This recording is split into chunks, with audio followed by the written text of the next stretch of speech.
आज का प्रश्न है, मेरे बेटे ने 17 साल 8 माह की आयु में हड्डी के कैंसर से अपनी जान गंवा दी। बहुत ही संस्कारी, सीधा और पूजा पाठ करने वाला था। कृपया कर बताएं कि हमारे साथ ऐसा क्यों हुआ। देखिए, दुख की बात तो है, लेकिन ये दुख अज्ञानियों के लिए हुआ करता, जिन्होंने उसको अपना मान लिया। अब बताइए, 17 साल 8 महीने का आपका बेटा शरीर छोड़ के चला गया, कैंसर था। क्या आपने कभी सोचा कि वो अब कहाँ है कि मर गया? बोलो, है कि नहीं अब भी हो? और 17 साल 8 महीने पहले, या कह लो 18 साल पहले वो आपका था, वो किसी और का था।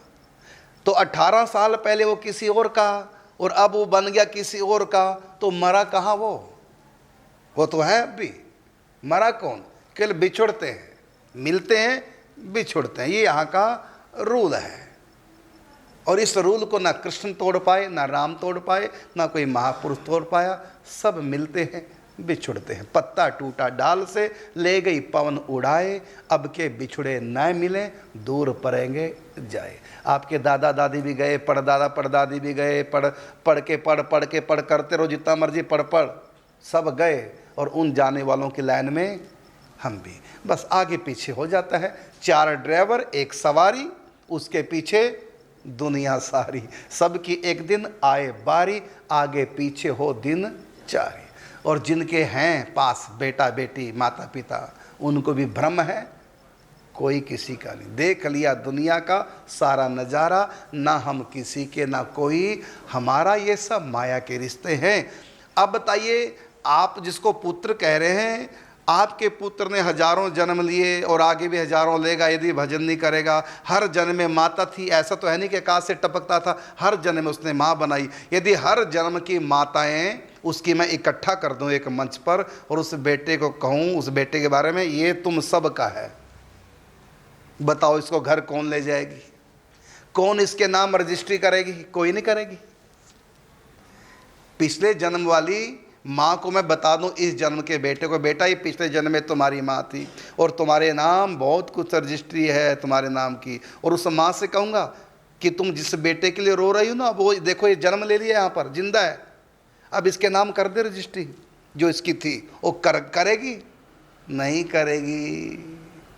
और अब वो जहाँ चला गया, अब जिस समय माँ ने ये प्रश्न किया है, जहाँ भी वो गया, यदि उसने जन्म ले लिया, मैं उसको कहूँ माँ ये तुम्हारा बेटा है जिसके लिए रो रही है, अब इसका हिस्सा इसको दे दो। क्या वो माँ दे देगी? इसको करेगी प्रेम उससे? दे देगी अपना हिस्सा? उसी बेटे का हिस्सा दे देगी? क्या नहीं देगी। इसका मतलब दुनिया में कोई किसी का नहीं। ये तो जब तक शरीर है तब तक लगता है मेरा मेरा, कोई मेरा नहीं है। और अभी जो माँ अपने बेटे के लिए रो रही है, यदि उसका जन्म नहीं हुआ, माले पितरलोक में है, या कहीं भी उसकी आत्मा को बुला दिया जाए और कहीं रात के 2 बजे वो आत्मा उसके सामने खड़ी हो जाए माँ के, भूत भूत करके भागेगी और हमको ही कहेगी महाराज कभी दोबारा दिखाई नहीं दे, ऐसा कोई यंत्र जंत्र करो और घर को और कील दो, कभी दोबारा ना आए। रात भर नहीं सो पाएगी माता, किसको देख करके? जिसको बेटा बेटा कहती थी। ये आत्मा सबके लिए भूत है और भगवान के लिए उसका पूत है। भजन करो तो भगपूत हो, नहीं भूत के भूत। तो ये सब अज्ञानता व माया का। अब आपने पूछा कि ऐसा मेरे साथ क्यों हुआ, अब आप देखिए, आप तो साधारण हैं। अभिमन्यु के पिता को ना अर्जुन, माता को ना सुभद्रा, कोई साधारण नहीं है सुभद्रा, भगवती योग माया का बता रहे हैं। वो जो हाथ से छूटकर कंस के चले गई थी, दया न आई कंस को, गया घड़ा पाप का फूट और पत्थर से पटकने लगा, गई हाथ से छूटो। कौन थी? भगवती दुर्गा जी थी। वही दुर्गा जी 1 साल के बाद फिर देवकी के घर में जन्म लेती है, उसका नाम होता है सुभद्रा। ये सुभद्रा आदि शक्ति महामाया है जो कृष्ण की बहन बनी। अभी साधारण है कि आदि शक्ति महामाया भगवती सुभद्रा कोई साधारण है? उनके बेटा अभिमन्यु, और अभिमन्यु ने अस्त्र शस्त्र विद्या सीखी कहाँ से जानते हो? श्री कृष्ण ने स्वयं सिखाई। जब ये 5 पांडव वनवास में गए तो सुभद्रा अर्जुन अपने भाई के पास रहे, और साथ में द्रौपदी तो साथ थी लेकिन सुभद्रा साथ नहीं। सुभद्रा कृष्ण के पास रही, अपने मायके चलेगी। उन दिनों मायका कहाँ था? तो द्वारिका, द्वारिका बसा ली थी। तो अभिमन्यु को लेके मायके चली गई। तो अभिमन्यु कौन? श्री कृष्ण का शिष्य है। श्री कृष्ण उनके सगे मामा हैं।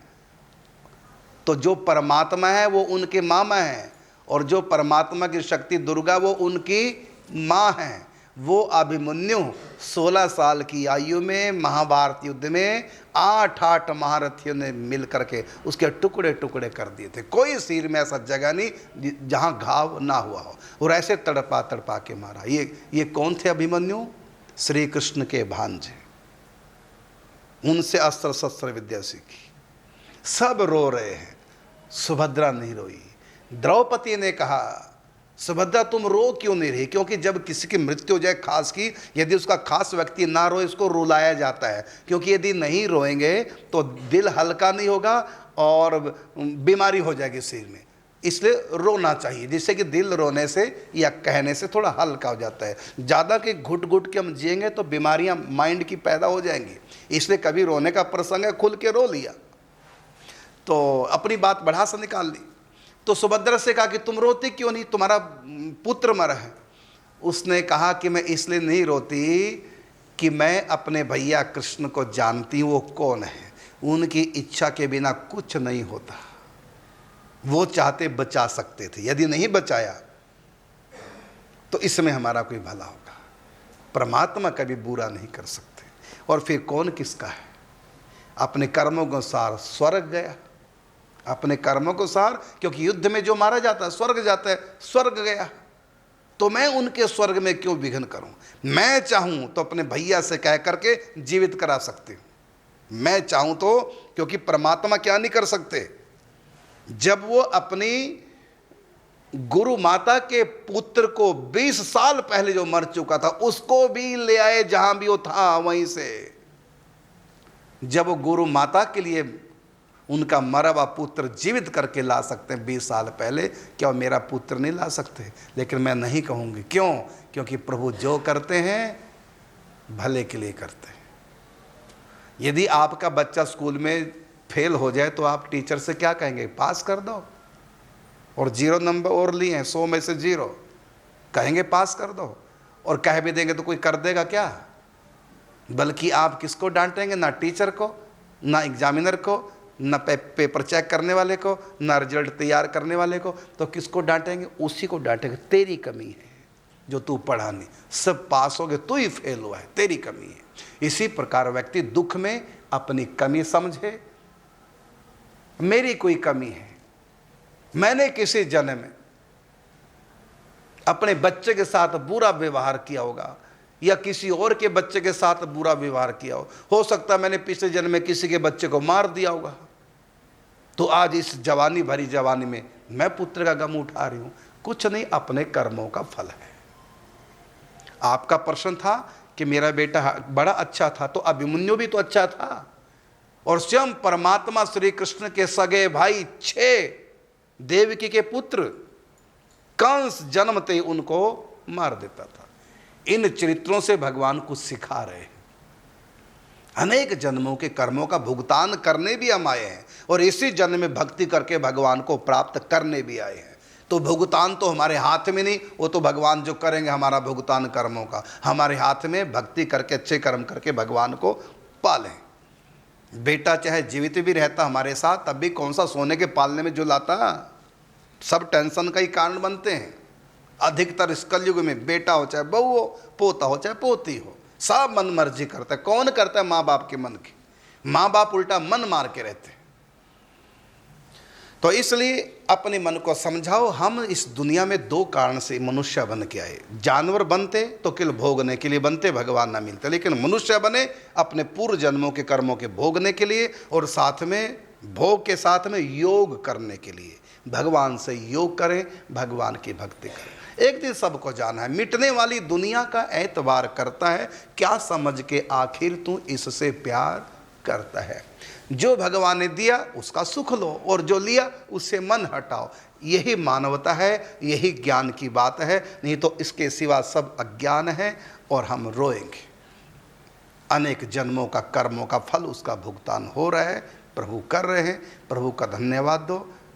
प्रभु जो करते हैं जीव के भले के लिए करते हैं, परमात्मा किसी का बुरा नहीं करते। बुरा तो हम करते हैं अपना, और जब फल पाते हैं तो क्या कहते हैं, भगवान ने बुरा किया।